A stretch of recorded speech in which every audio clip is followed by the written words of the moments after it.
Bonjour à toutes et à tous et bienvenue pour cette nouvelle interview du mercredi. Alors le mois dernier, je vous emmenais à Las Vegas où nous avons discuté mariage avec mon ami Coralie. Ce mois-ci, on reste à Vegas et j'aurai l'honneur d'accueillir Katia de chez Artemis Adventure Tour avec qui nous allons parler nature et randonnée. Vous allez voir qu'à Vegas, il n'y a pas que les strass et paillettes, le strip et les hôtels casinos. Il y a pas mal d'autres choses à faire, pas mal d'activités que vous pourrez faire en famille, à deux ou même entre amis. Mais juste avant de retrouver Katia, je vous propose une petite vidéo pour vous donner un avant-goût de ce qui nous attend. A tout de suite.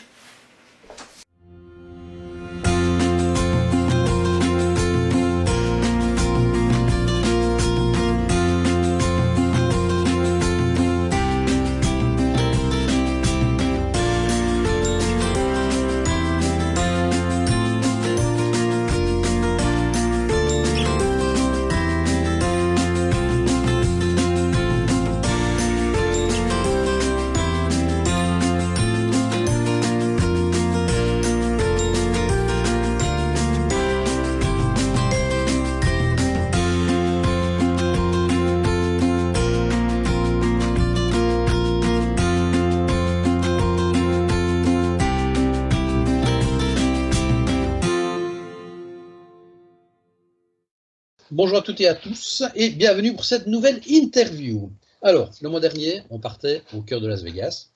On s'est intéressé un petit peu plus précisément à l'industrie du mariage à Vegas, qui est assez importante. Bon, c'est le mois-ci. Ce mois-ci, on reste à Vegas. On continue. Et vous allez voir qu'à Vegas, ce n'est pas que les méga resorts, pas le strip ou tout ce qui est machine à sous. Vous allez voir qu'il y a un tas de choses à faire. Et c'est justement ce qu'on va découvrir aujourd'hui avec mon invité de ce mois-ci, avec Katia de chez Artemis Adventure Tour. Bonjour Katia, merci d'être avec nous. Merci. Bon, alors, avec toi, on va vraiment brasser Las Vegas, mais on ne va pas s'occuper à ce que tout le monde connaît, hein, le strip, les machines à sous, le strass et tout ça. On va vraiment sortir de ce centre de Vegas pour aller découvrir les alentours de Vegas. Alors, Vegas, évidemment, s'il y a bien quelqu'un qui connaît Vegas, c'est bien toi, hein, ancien membre de l'Office du tourisme de Las Vegas. Et maintenant, tu as monté ta propre boîte, Artemis. Alors, d'abord, parle-nous un petit peu de toi. Qui es-tu? D'où viens-tu? Oui. Alors, originalement, moi, je suis née en Suède. Ma mère est française. Voilà, donc j'ai passé ma vie en Europe. Je suis passée à Las Vegas pour passer un an à l'université. Et ça fait 21 ans. Donc, ma mère, elle attend encore qu'elle me demande, bon, bah, tu reviens? Mais ça fait 21 ans que j'habite ici, donc j'ai bien découvert la ville, tout ce qu'il y a à faire. Et c'est vrai que moi, je ne suis pas beaucoup pour les machines à sous. De venir d'Europe avec, en plus, la Suède, avec les forêts et tout ça, et tout ce qui se peut se faire, de venir à Las Vegas, le dessert, c'était un peu différent. Donc, j'ai bien cherché ce qui m'intéressait à moi. Ce qui était différent à Las Vegas, il y a vraiment des places ici qui ne peuvent pas se trouver nulle part d'autre. Et comme j'ai passé presque 10 ans avec l'Office du tourisme de Las Vegas, j'ai bien l'expérience et j'ai commencé à connaître tous les petits trucs que personne n'y pense pas, tous les petits déserts, tous les petits coins, et ce qui se peut voir qui est différent, qui vraiment est très américain, très le West. T'as pas besoin d'aller à Phoenix ou à LA et tout ça pour trouver des choses qui se trouvent ici. En fin de compte, Las Vegas, c'est vraiment le centre des 7 les plus beaux parcs nationaux des États-Unis. Donc, tu peux commencer ici et tu peux passer 2 semaines sans vraiment voir une machine à sous si tu as envie. Mais oui, mais écoute, c'est justement ça qu'on va découvrir aujourd'hui. De toute façon, moi je suis un fan de Vegas, j'adore ça. J'ai essayé il y a bien longtemps de venir chaque année, au moins entre 1 semaine à 10 jours à chaque fois, et je n'ai jamais vu la même chose à chaque fois que je venais, à chaque fois découvert des choses différentes, aussi bien le centre de Vegas que les extérieurs. Avec du Red Rock, du Valley of Fire, le Lake Mead et toutes ces choses-là, qui sont vraiment découvertes au départ de Vegas. Alors, toi maintenant, mais aussi, l'histoire, on parle d'histoire, tu parles d'histoire de Las Vegas, l'histoire de Las Vegas, vraiment le mafia et tout ça, ça se trouve, c'est l'histoire, c'est l'héritage de Las Vegas. C'est très intéressant quand tu commences vraiment à y penser, ça se trouvera pas quelque part d'autre. C'est clair. C'est clair que c'est un endroit vraiment différent par rapport à tous les autres, et c'est vraiment ce qui en fait vraiment sa spécificité et que j'aime beaucoup. Et toi, donc, ça fait depuis les années que tu es à Vegas. Pour toi, quel est ton endroit préféré à Vegas? Donc, moi, j'ai deux endroits préférés. On a le côté downtown que si les clients ou si les voyageurs vont downtown, ils restent en fin de compte sur Fremont Street.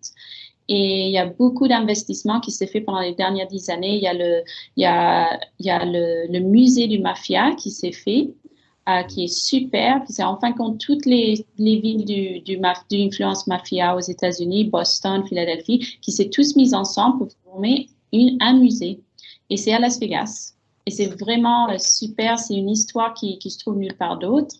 Et en dehors, il y a tous les petits restaurants, toutes les casinos très historiques comme El Cortez, qui a en fin de compte jamais fermé leurs portes depuis les années 40.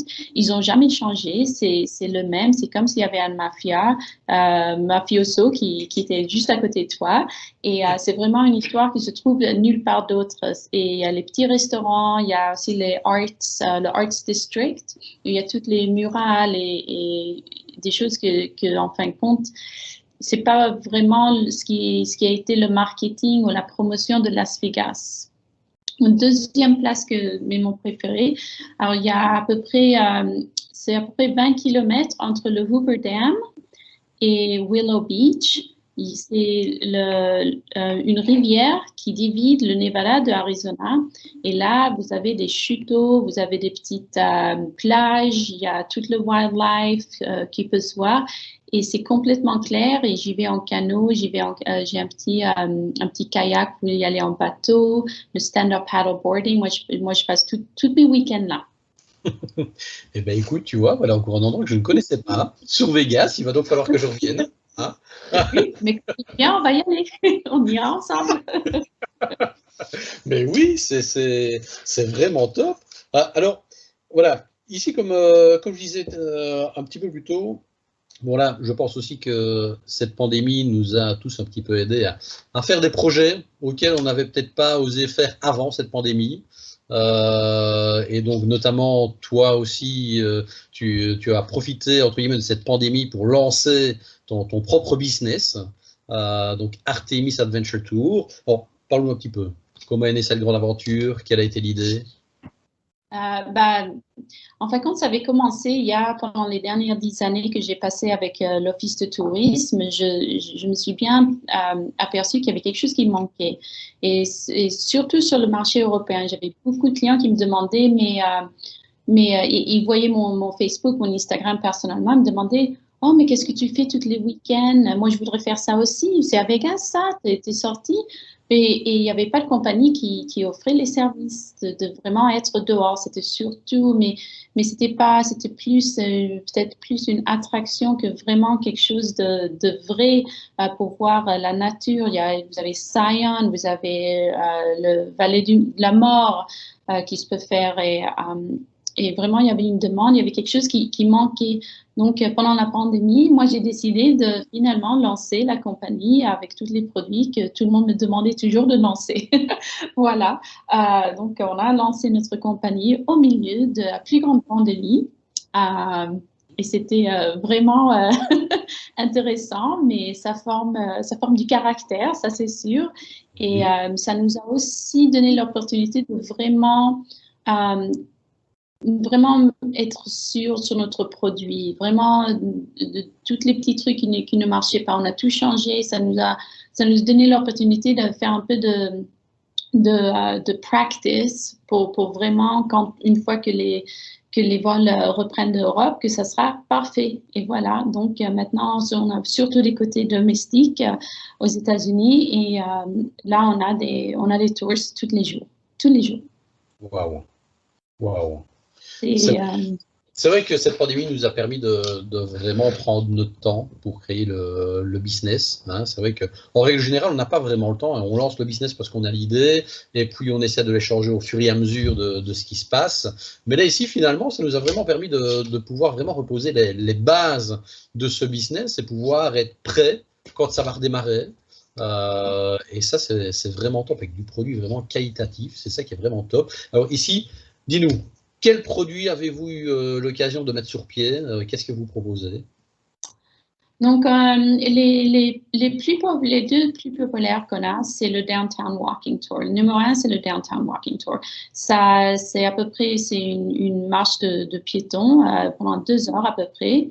Et on fait passer sur le côté de toute l'histoire de Las Vegas. Comment c'était fait avec tous les petits casinos, les petits buildings qui sont historiques, le musée de la mafia, mais aussi sur le côté, le Fremont East.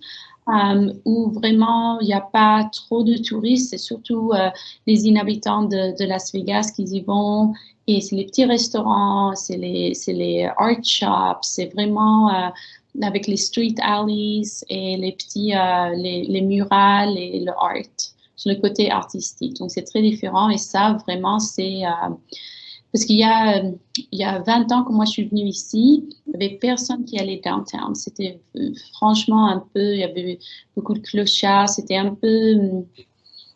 C'est ouais, souvent l'idée qu'on s'en fait. Hein. c'était pas recommandé, c'est comme toutes les autres grandes villes. Mais il y a vraiment eu beaucoup d'efforts, il y a beaucoup d'investissements downtown, mais surtout downtown, c'est très protégé pour l'histoire de Las Vegas. Donc, il n'y a pas de grandes chaînes, il n'y a pas, c'est vraiment les artistes, les restaurateurs locaux qui ont eu la chance. Et il y a un quartier entier où c'est juste l'histoire est située de Las Vegas, c'est ta chance.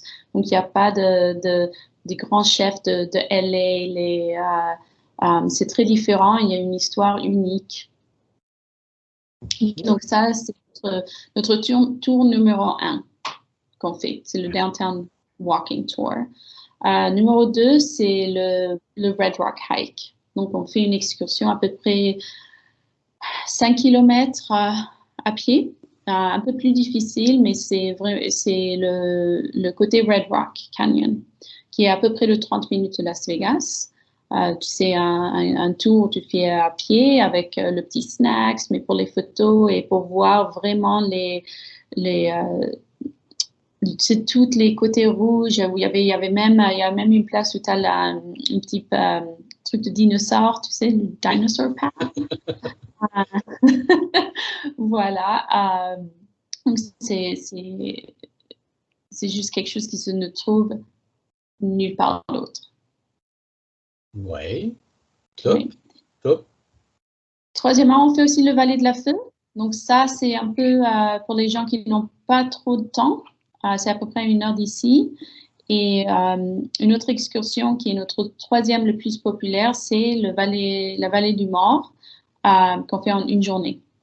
Parce que c'est pas que la vallée du Mort, vous passez sur toutes les petites ghost towns. Donc on commence avec les petites ghost towns. Il y a une place à peu près à 45 minutes en dehors de Vallée de la Mort où c'est un outdoor open air museum. Donc il y a un truc très artistique, quelqu'un qui a monté des statues au milieu du désert, et c'est super cool et c'est super strange et c'est super Nevada, parce que Nevada vraiment c'est un état qui est, nous on dit ça, on n'est pas Nevada, c'est weird. mais c'est les petits ghost towns, c'est les trucs qui ne se trouvent pas quelque part. Il faut vraiment chercher pour trouver. Ah, ouais, oui, c'est vraiment des endroits vraiment top. Oui. C'est génial. Dis-moi dans ces tours-là, du coup, alors, on a déjà vu sur le marché des excursions Red Rock, Vallée de la Mort. Mais qu'est-ce qui fait vraiment la différence avec Artemis par rapport à la concurrence et aux autres qui proposent des excursions? Moi, j'ai commencé lancer cette compagnie parce qu'on voulait vraiment faire voir. Moi, je suis européenne, je ne changerai jamais, mais ça fait 22 ans que j'habite ici. Et je veux vraiment faire voir que c'est pas que, pour nous, c'est pas que des trucs touristes. Nos groupes sont très, très petits. On prend 7 personnes max, normalement, dans nos groupes. Si vous avez besoin de plus que cette personne, on peut s'arranger. On fait sur mesure et c'est vraiment plus de faire voir pourquoi moi j'ai choisi d'habiter ici. Parce que vraiment le désert, moi d'abord quand je suis venue à Las Vegas, je me suis dit non mais je peux pas habiter ici. Il n'y a pas de lac, il y a pas de à la mer, il y a pas de forêt, il y a pas. Moi je suis je suis très tu sais outdoor. Et tout ça, et ça fait en fin de compte presque 22 ans que j'habite ici, parce qu'il y a en fin de compte, il y a tout. Il y a tout. Et c'est prêt. Beaucoup de camping le week-end, nous, même si on n'a pas de tour, mais c'est surtout pour faire voir que vraiment il y a quelque chose d'autre que juste le strip. Le strip, moi je dis toujours que le strip, c'est en fin de compte le marketing qui fait arriver les gens. Mais si tu es déjà passé à Las Vegas et que tu as déjà vu le strip, il y a tellement de choses de découvrir en dehors qui sont vraiment absolument c'est spectaculaire. C'est juste quelque chose à voir. Ça se trouve nulle part d'autre. C'est vraiment incroyable. Et je crois qu'une des différences aussi, et qu'on ne trouve pas sur le marché, surtout ici, c'est que vous faites les tours en français. Oui, oui, les tours en français. Et je crois que c'est toi qui les guides d'ailleurs. C'est moi et on a aussi quelques étudiantes. Donc, on a un programme avec l'université.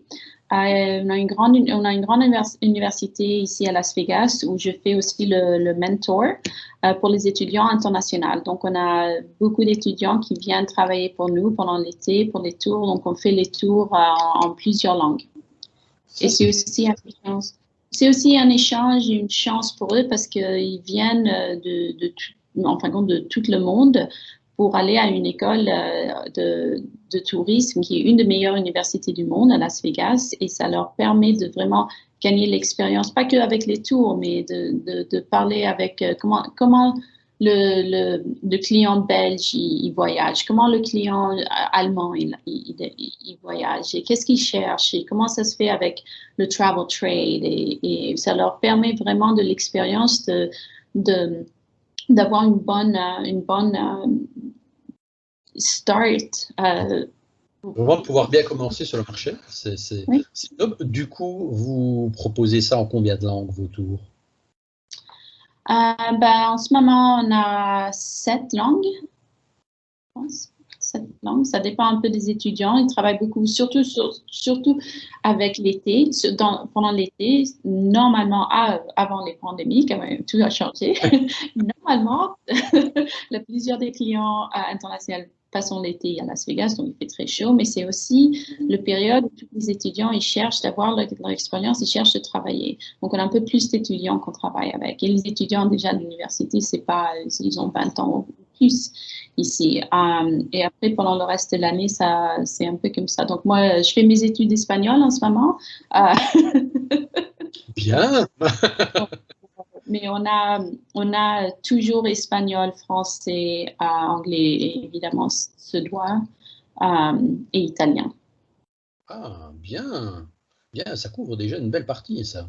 C'est Oui. vraiment pas mal. Alors, du coup, avec un staff aussi jeune, au niveau de vos produits, est-ce qu'ils sont accessibles à tout le monde ou vous ciblez vraiment une tranche d'âge? C'est accessible à tout le monde. On fait vraiment attention. Donc déjà, le walking tour downtown, c'est plat, il faut juste marcher. Vous pouvez emmener les enfants, il y a tous les âges. Donc on peut faire sur mesure aussi si jamais. Avec la voiture, c'est un peu, on a les sièges pour les enfants. C'est juste, c'est tous les âges. C'est surtout on a certains produits où c'est un peu plus difficile, genre si vous ne pouvez pas faire le hiking pendant 8 heures au Hot Springs. Donc ça, on a un peu, ça c'est à partir de 10 ans. Ouais.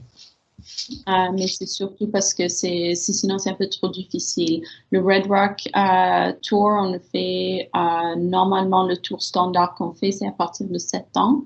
Si vous avez des enfants ou une famille avec des enfants qui a moins de 7 ans, on passe quelque part d'autre dans le Red Rock. Donc, on peut vraiment tout ajuster pour l'expérience.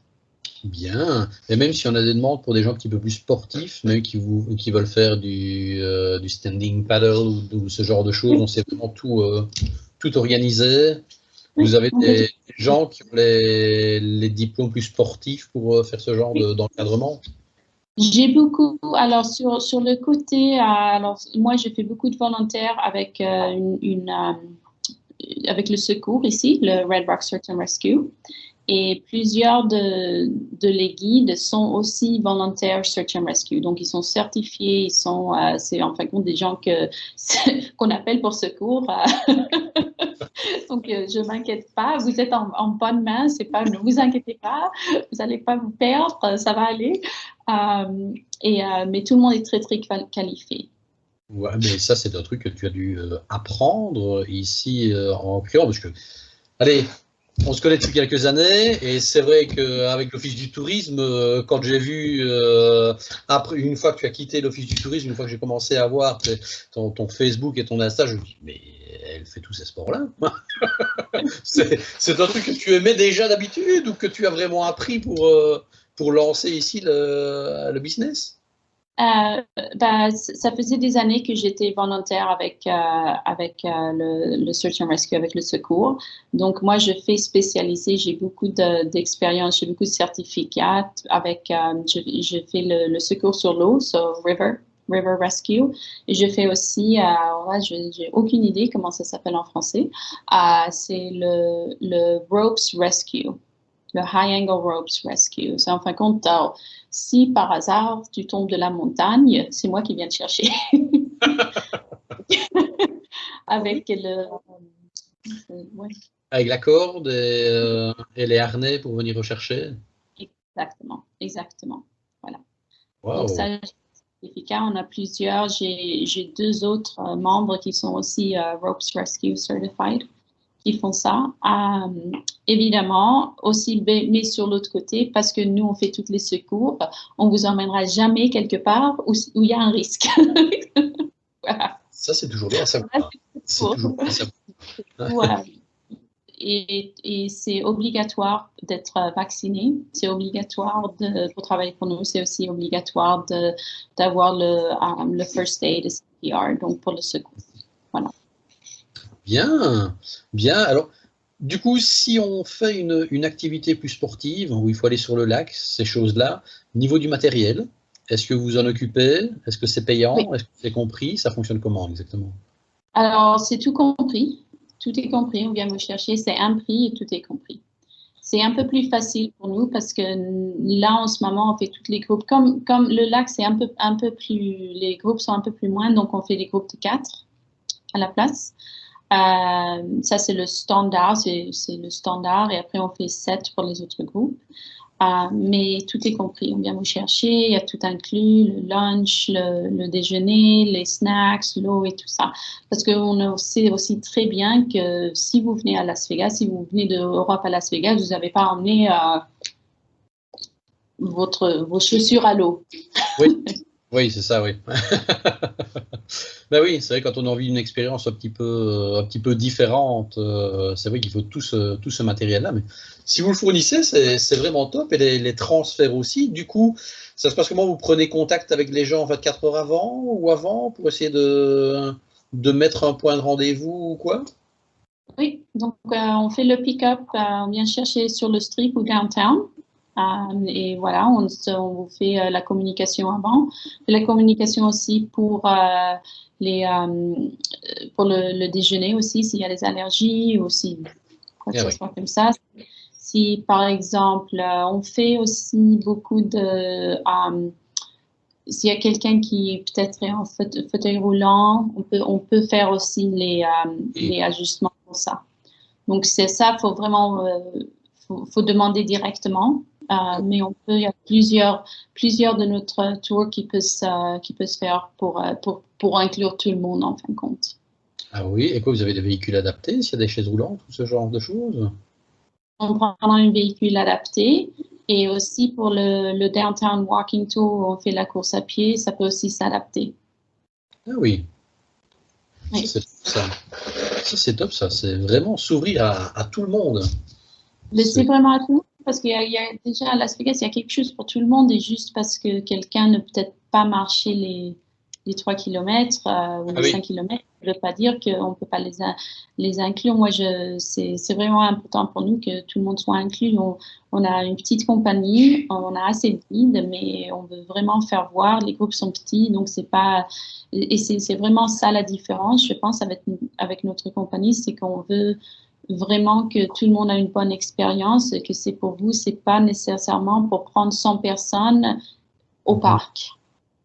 Ben oui, c'est ça. Non, c'est vraiment un produit que j'aime beaucoup. Franchement, c'est vraiment top. Alors, tantôt, on parlait dans les produits, ce qui se vend le mieux, c'est le Downtown Walking Tour. Maintenant, sur les produits que tu as, si tu devais en choisir un, ton préféré, ce serait lequel? Mon préféré, ben moi, je suis très sportif, donc on a une excursion qui passe ça s'appelle le Hot Springs Hike. Et tu passes à Boulder City, que personne connaît, qui était en fin de compte la petite ville où habitaient les gens qui travaillaient sur le Hoover Dam. Et tu passes à un hike jusqu'il descend jusqu'à la rivière. Et il y a un hot springs avec plein de petits une petite plage où tu passes la journée, on fait le hot springs, on fait le déjeuner et après on revient. Mais c'est vraiment, il n'y a pas beaucoup de gens qui passent. C'est quelque chose qui se trouve nulle part. Il y a l'histoire de Hoover Dam, c'est joli, c'est à peu près, ça passe 8 heures de hike. Ça fait 5 km à aller, 5 km pour revenir, voilà, mais on passe la journée et c'est vraiment quelque chose qui moi, je passe beaucoup de temps sur la Hot Springs. Ouais, ça, c'est génial. Ça, c'est un des tours qui est sur votre site? Oui, oui. Bien, bien. Et qui s'appelle comment? Parce que j'irai voir et j'irai mettre des informations. J'aime beaucoup ce truc-là. C'est la Hot Springs and Canyons. Hot Springs and Canyons, parce qu'en fin de compte, vous passez pour aller au Hot Springs, il y a toutes les petites canyons qu'il faut passer. Ok. Et même ça, les canyons, c'est accessible à tout le monde, même en chaise roulante? Oui. Non, ça on peut pas. Je me disais aussi, je Ça, me demandais comment les chaises roulantes passaient.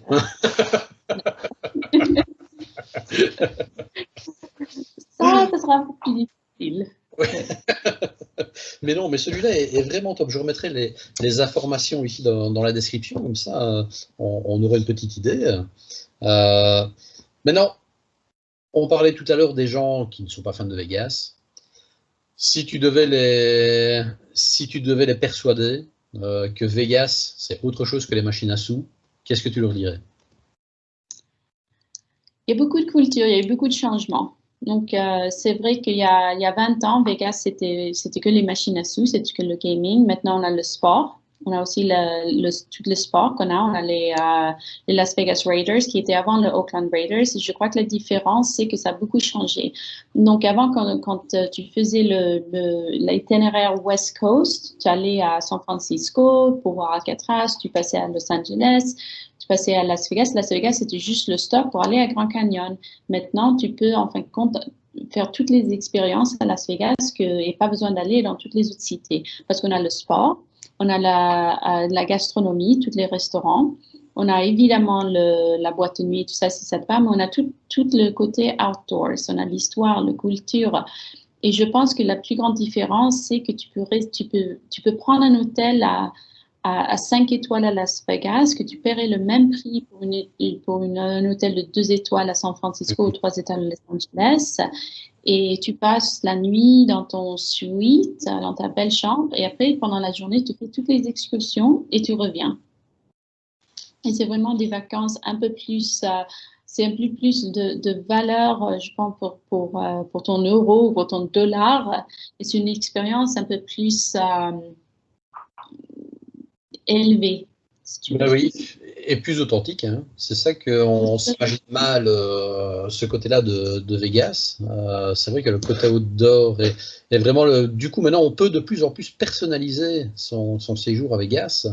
Ce n'est plus un simple séjour, on y va pour les machines à sous et les strass du street. Non, on peut vraiment avoir des activités, rester une semaine, 10 jours facilement sans jamais faire la même chose. tous les jours. Donc, oui, c'est vrai que c'est vraiment un truc à mettre en avant, c'est tout ce côté outdoor et surtout aussi l'histoire, on ne s'imagine pas. Et si tu penses à Las Vegas, tu penses au strip et c'est pas authentique. Tu as absolument raison, c'est pas authentique. Oui. Mais il y a 2 millions d'habitants à Las Vegas, il y a 2 millions d'habitants qui cherchent quelque chose d'authentique. Donc, et nous, on passe pas au strip. Donc, si tu penses, qu'est-ce qu'ils font ces 2 millions de personnes-là? Qu'est-ce qu'ils font pour rester à Las Vegas? Comment ça se fait que tu restes pendant 21 ans ou 22 ans presque? Tu as dû trouver quelque chose. C'est ça, c'est ça. C'est ça. Mais oui, ben écoute. On invite tout le monde à venir à voir ce qu'on a trouvé nous et de vraiment voir ce qui est différent et faire quelque chose de unique. Si tu es déjà venu à Las Vegas et que tu as pris toutes tes photos des fontaines à Bellagio et tu as été au Grand Canyon, tu reviens et je te promets que tu peux prendre des nouvelles photos, tu les mets sur ton Instagram, des places de Las Vegas, que tout le monde va te demander, mais t'es où là? Qu'est-ce que ça fait? T'es à Las Vegas? Non, c'est pas vrai. C'est ça. C'est vraiment quelque chose de nouveau à découvrir. Mais oui, mais écoute, et je crois même que le Hot Springs and Canyon, je vais le mettre sur ma prochaine to-do list quand je reviens à Vegas. Hein, parce que ça a vraiment l'air sympa, ce truc-là. Donc, je t'ai envoyé une photo. Il y a un petit, c'est le Hot Spring. Il faut passer sur l'échelle pour monter. Ah oui, sympa, sympa. Je remettrai tout ça. Ça a vraiment l'air top. Ça me donne vraiment envie encore d'y retourner. Hein. On va encore me dire encore à Las Vegas, mais il y a autre chose à faire. Oui, mais il y a plein de choses à découvrir encore à Vegas. Oui, c'est vrai. Non, bah écoute, c'est top. Mais écoute, voilà. J'espère que cette petite découverte a été sympa pour tout le monde. J'espère que vous avez autant apprécié que moi cet échange avec Katia qui. Même moi qui suis un fan de Vegas m'a donné encore envie d'y retourner et de découvrir ces nouveautés. Je te dis, moi, le Hot Springs and Canyon, c'est la prochaine fois que je viens, on le teste. Il le faut absolument pour tout le monde. Et on essaiera encore pas mal de choses à venir. Donc voilà, écoute, merci beaucoup pour cet échange et de nous avoir fait découvrir Artemis Adventure Tours et les alentours de Vegas, Vegas autrement, Vegas authentique qu'on connaît peu et qu'on va vraiment s'empresser de venir découvrir dès qu'on pourra repasser la frontière. En tout cas, merci beaucoup. Un petit dernier mot pour la fin. On vous attend à Las Vegas. Eh bien voilà, on viendra avec plaisir. Merci beaucoup, merci de nous avoir suivis. J'espère que ça vous aura plu. Et je vous dis rendez-vous le mois prochain pour une nouvelle interview avec un nouvel invité. En attendant, prenez soin de vous et à la prochaine. Ciao, ciao!